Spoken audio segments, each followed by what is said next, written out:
cancerous effect of corruption on every aspect of our national life is enormous, hence the need for concerted efforts against the menace. Independent Corrupt Practices and Other Related Offences Commission, ICPC, says it has succeeded in closing down 62 illegal degree awarding institutions in Nigeria.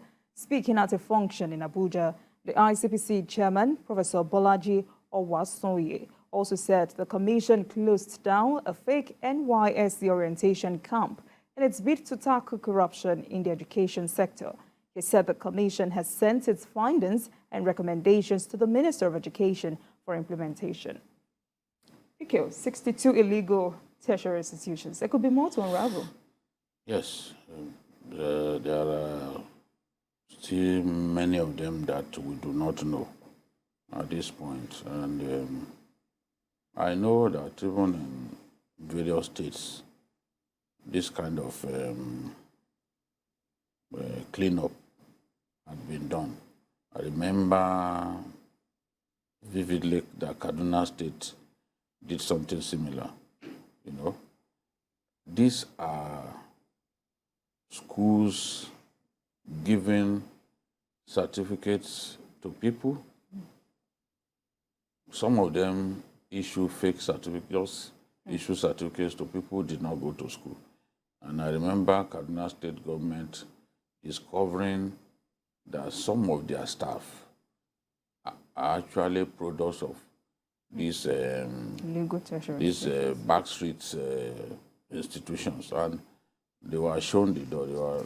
They were dismissed. Of course, a good number of them teachers, you know, parading certificates that do not from institutions that do not exist. So it's a good thing that that the ICPC has embarked on this cleanup mission. What is particularly even troubling to me is the discovery of fake NYSC orientation camps.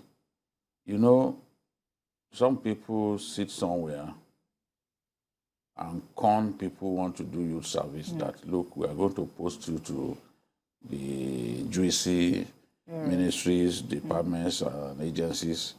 We are going to send you to debt management office. You are going to work at CBN. You know, they know the ministries, departments, and agencies where people are paid extortionate salary. Because when you compare the salary that some people earn at NMPC to what teachers earn, you want to think that their salary is extortionate. When you compare the salary that somebody at the debt management office earns,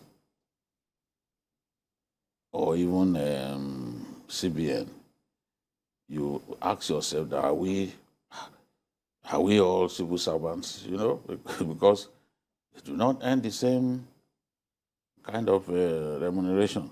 So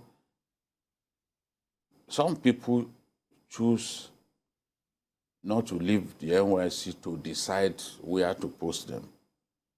They start cutting corners. They are the same people who fall into the hands of this because they have gone to school.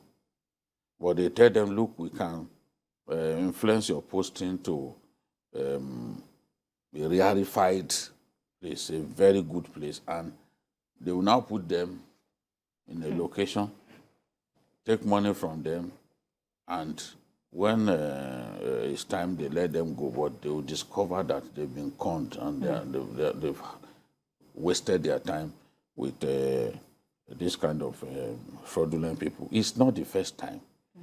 My concern is these people have been busted not once, not twice, but they still exist because there are people who would rather wait until they are conned than to follow the due process, go through the normal channel.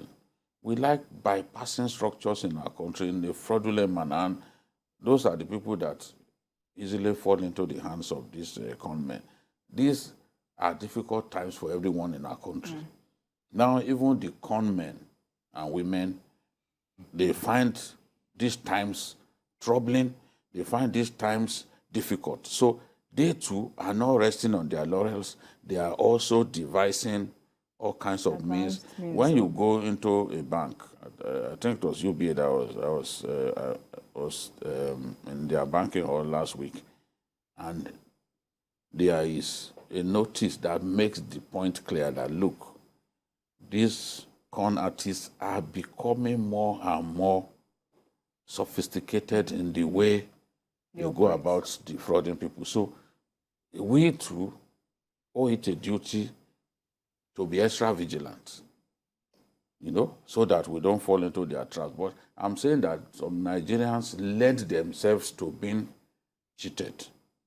For example, you've done, what is the essence of the youth service? Is for people to know their country better. It was meant to help us achieve the goal of integration after the Civil War. But some people want to decide where to do their youth service. They want to do their youth service in the urban centers, Lagos, Abuja. They don't want to go somewhere else. So these are the same people that they will set up a fake NYSC camp for them, take their money. They will pay, because some of them are children of the rich. They will pay good money. Yeah. And the NYSC has made it a lot difficult now to change where you are going to do your youth service the way it used to be. So it's more difficult now. So desperate people, desperate school leavers will still fall into the hands of these people who will quarantine them in a place, and at the end of the day, they discover that they merely wasted their time and money because those ones don't work. They don't work for the NYSC. So how do they get into the NYSC portal? All right, Kolawole Johnson. Recently, I was looking through the corruption perception index, and Nigeria was number 154, I think. Sometimes in 2015, 16, we dropped to, I think we came from around 147 to 136, which was the very best we've achieved in the last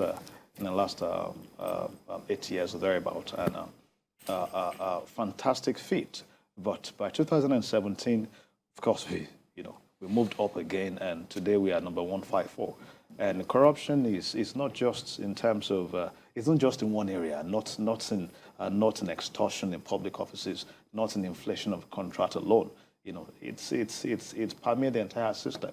It is what you have everywhere. So if you have corrupt individuals also in the private, it is just a system we find ourselves in. Students who fall into their hands, of course, we can say that largely it is their fault, looking for easy way out. And it didn't start from that stage. It started from perhaps they cheated to pass WAEC, they cheated to even write their JAMB. And in school, many of them are not even ready to read. I mean, I went back to school recently to do some courses, and I saw something alarming. You see students, young students, they are not ready to read. It is them you see different materials with in the exam online. I even found the older ones in the class more serious than them. They don't come for lectures. Aside from that, during exams, the head is, they are just not writing anything. They are still the same people shouting that Nigeria is bad. And you wonder where they are coming out to. Which work are they going to do with that kind of emptiness in the schools, in the school? So they are still the same people that will be looking for the best place, the best posting. So what they do also is to try to cut corners. Since they have cut corners all along, of course, they will also want to end it by cutting corners. So there are people like that who fall into their accounts. But there are also some who, for the situation of the country, they are looking for jobs. They know that if you serve in juicy places, you are likely to be retained. So those ones, even when they don't have the money, even when they are not from, rich homes, they do everything possible to be able to pay such people with the hope that if they serve in those juicy places, that they will end up being retained and work there, which will give them some chances of, job,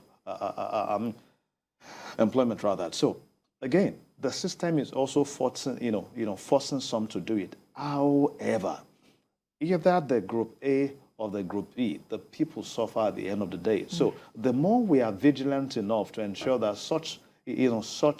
if we once criticize us that if you can smuggle a full tanker, through the border, and you're not stopped.